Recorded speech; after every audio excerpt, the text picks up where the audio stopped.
ಇದನ್ನು ನಾವೆಲ್ಲ ನೋಡ್ತಾ ಇದ್ದೀವಿ. ಜಾತಿಯನ್ನು ಮೀರಿದ ಮದುವೆಗಳು, ಪ್ರೀತಿಯಿಂದ ಒಂದಾಗುವಂಥ ಮದುವೆಗಳು ನಮ್ಮ ಸಂವಿಧಾನದಲ್ಲಿ 18 ವರ್ಷದ ಹೆಣ್ಮಗಳು ಮತ್ತು ಮೀರಿದಂಥ ಅಡಲ್ಟ್ಸ್ ಅಂತ ನಾವು ಅವ್ರ ಪ್ರೀತಿಯಿಂದ ಒಬ್ಬರಿಗೊಬ್ಬರು ಒಪ್ಪಿ ಮದುವೆ ಆಗುವಂಥದ್ದನ್ನು ಒಪ್ಪಿದೆ ನಮ್ಮ ಸಮಾಜ.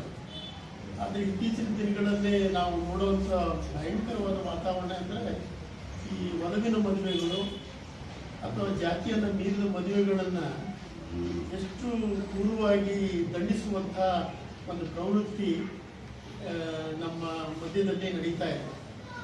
ಇದನ್ನು ನೋಡ್ತಾ ಅಕ್ಷರಸ್ಥರಾದಂಥ ಅಥವಾ ತಿಳುವಳಿಕೆ ಇರುವಂತಹ ಅಥವಾ ಸಮಾಜವನ್ನು ಆರೋಗ್ಯಕರ ದೃಷ್ಟಿಯಿಂದ ನೋಡುವಂಥ ಜನರು ಸುಮ್ಮನೆ ಇದ್ದು ಬಿಟ್ಟರೆ ಇವರು ಮಾಡ್ತಾ ಇರೋದೆಲ್ಲ ಸರಿ ಅನ್ನುವಂಥ ಭಾವನೆ